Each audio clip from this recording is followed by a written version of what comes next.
Good morning, student. How are you all? I hope you are doing well, my second year student. And first of all, my total concern for you guys ki don't go out from your houses and don't need to go without any reason because आप लोगों को पता है कि corona किस तरह से फैल रहा है, ठीक है ना।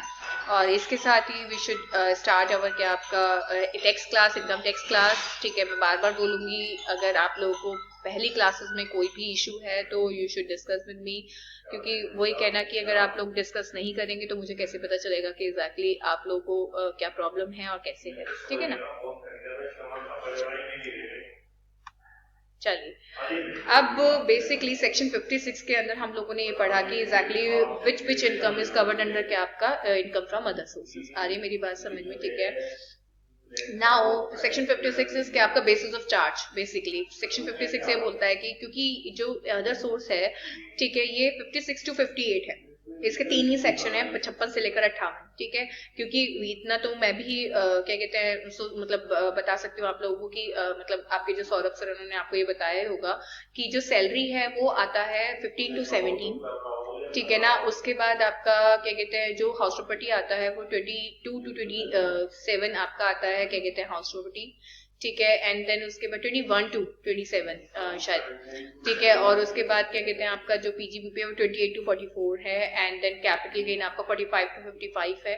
एंड 56 ऑनवर्ड आपका 56 टू 58 आपका क्या है, अदर सोर्सेज है, ठीक है। तो अल्टीमेटली मैं आपको ये बताऊंगी कि जो सेक्शन 56 है वो बेसिस ऑफ चार्ज है कि जिसमें अदर सोर्सेज में कैसे कैसे इनकम आती है, कि भाई ये जो इनकम है this will covered in the क्या आपका income from other sources and this income is not covered under other sources, ये सारी की सारी बातें आती हैं। अब आती है बात किसकी डिडक्शन की। सीधी सी बात है, सेक्शन 57 जैसे मैंने आप लोगों को बताया था कि जब फैमिली पेंशन की बात आई थी तो अल्टीमेटली मैंने आपको बताया था कि अगर मान के चलिए कि if mother father both die and the क्या आपका either of the mother father, ठीक है, इज ऑन द क्या आपका गवर्नमेंट जॉब, तो definitely and the children of the क्या आपका मतलब द पीपल इज क्या आपका बिलो 85, तो डेफिनेटली दे गेट द क्या आपका दे विल गेट द क्या आपका फैमिली पेंशन। तो फैमिली पेंशन में डिडक्शन कितनी कि 1/3 और 15,000 विच एवर इज लोअर की आपको डिडक्शन मिलेगी। इट मींस इससे ऊपर क्या होगा, टैक्सेबल होगा, इससे नीचे टैक्सेबल नहीं होगा। आरती आलू गाजर बनेंगे, ठीक है, बस। हम्म, हाँ हाँ हाँ, नहीं, हाँ हाँ हाँ, ठीक है ठीक है ठीक ठीक है। नहीं, सलाद नहीं कटना, सलाद नहीं कटना है, मेरी क्लास में हूं मैं, बाय।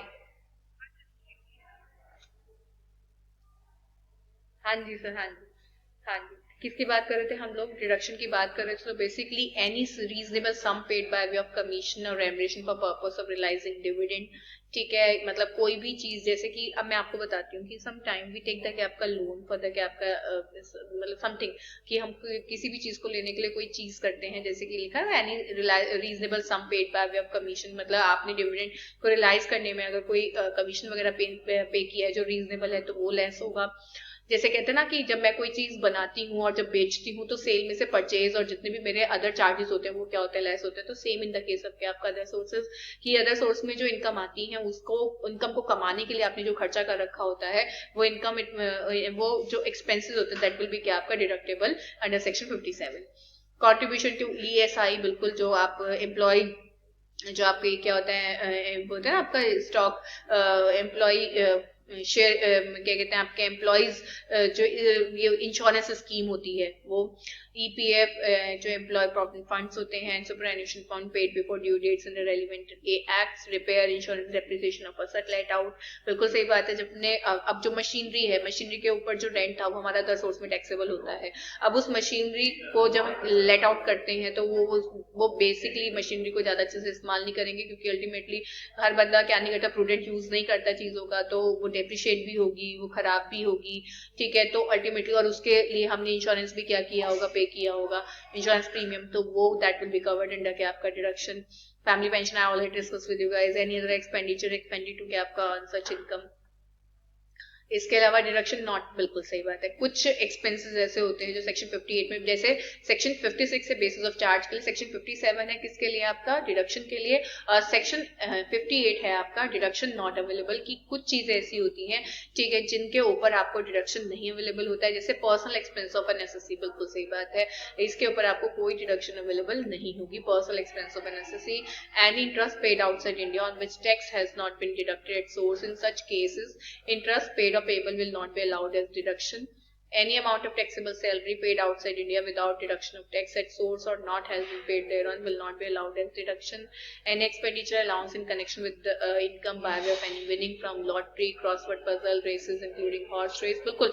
अब मैं आपको बता दूं, एक बंदा केबीसी में आया था, he was said to कि आपका मिस्टर अमिताभ बच्चन की मैं 12 साल से मैंने मतलब जो मेरा फोन का खर्चा है वो बहुत ज्यादा आ रहा है, पर ठीक है, वो था ना सुशील जिसने 5 करोड़ रुपए जीते थे, ठीक है, उसने बताई थी वाली बात कि मैं 12 साल से ट्राई कर रहा हूँ। तो ये थोड़ा ना कि वो जो 12 साल से उसने खर्चा किया था फोन करने में, तो वो अल्टीमेटली क्या होगा, यहाँ पर क्या होगा, लेस होगा, ऐसा कुछ भी नहीं है मेरे बच्चों। तो इन्होंने ये वाली बात भी बताई है, एनी द गेम और any sort of form of gambling, batting, मतलब कुछ इस तरह की चीजों को कमाने के लिए आप जो भी खर्चा करते हैं, जैसे मान के चलो कि जैसे हॉर्स रेसेस वगैरह होती हैं, इनमें घोड़ों को क्या किया जाता है, आपका पूरा तैयार किया जाता है, उनकी खिलाई पिलाई इतनी अच्छी, मतलब बहुत पैसा खर्च होता है उसके ऊपर, ठीक है, तो अल्टीमेटली वो थोड़ा यहाँ पर क्या होता है, लेस होता है। तो इन्होंने मना कर दिया कि जो भी इसको कमाने के लिए, अब जैसे अब आपने लॉटरी में जो पैसा जीता उसको कमाने के लिए आपने जो भी टिकट खरीदा था, तो इट विल नॉट बी क्या आपका डिडक्टेबल हियर।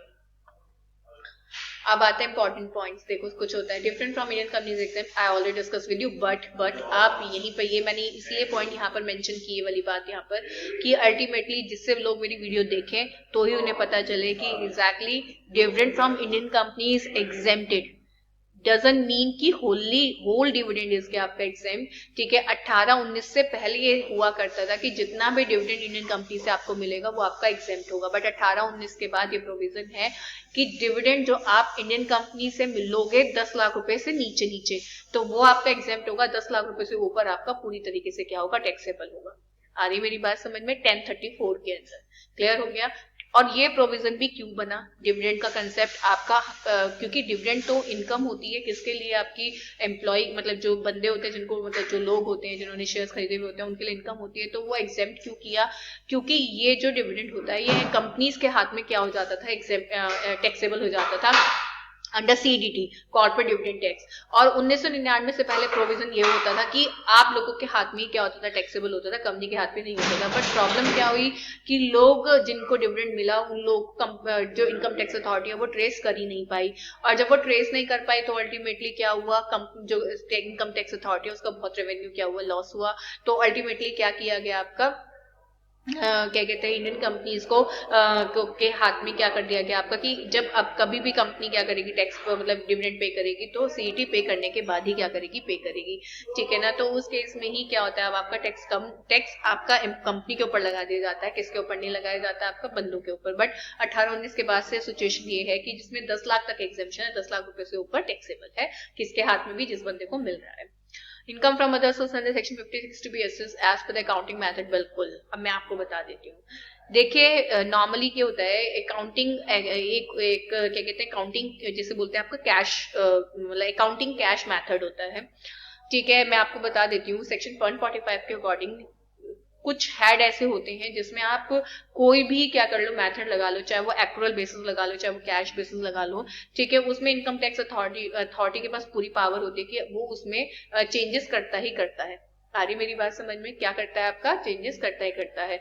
बट क्या कहते हैं आपका, इन्होंने ये वाली बात साफ साफ बोल दी है किसके लिए, जो हमारी इनकम टैक्स क्या है अथॉरिटी है, उससे साफ साफ ये वाली बात बोलती है कि चेंजेस करने की जरूरत नहीं है। मतलब क्या कहते हैं, इनकम टैक्स जो हमारा असेसिंग ऑफिसर होता है वो चेंज करता ही करता है, चाहे वो कैश मेथड पे हो तो उसको एक्रूअल कर सकता है, एक्रूअल को कैश में कर सकता है। पर वो केवल तीन केसेस में क्या होता है आपका अप्लाई होता है। 3 केसेस कौन कौन से है मैं आपको बता देती हूँ। वो 3 केसेस हैं आपके क्या कहते हैं, ये सैलरी, कैपिटल गेन और हाउस प्रॉपर्टी। अगर मैं अदर सोर्सेज और किसकी बात करूँ, आपका क्या कहते हैं अदर सोर्सेज और पीजीबीपी बात करूं तो उस केस में आप जो भी अप्लाई करना चाहते हैं आप अप्लाई कर सकते हैं, उसमें असेसिंग ऑफिसर उसके ऊपर कोई भी क्वेश्चनिंग नहीं कर सकता है आपसे, ठीक है ना। तो इसके साथ ही जो नेक्स्ट पॉइंट है वो हम अगली क्लास में डिस्कस करेंगे मेरे बच्चों। ठीक है, इसके साथ ही bye bye bye, take care. ठीक है ना, चलिए, और please don't go out from your home. ठीक है, इसके साथ ही हमारी क्लास यहीं पर फिनिश हो जाती है। बाय बच्चों।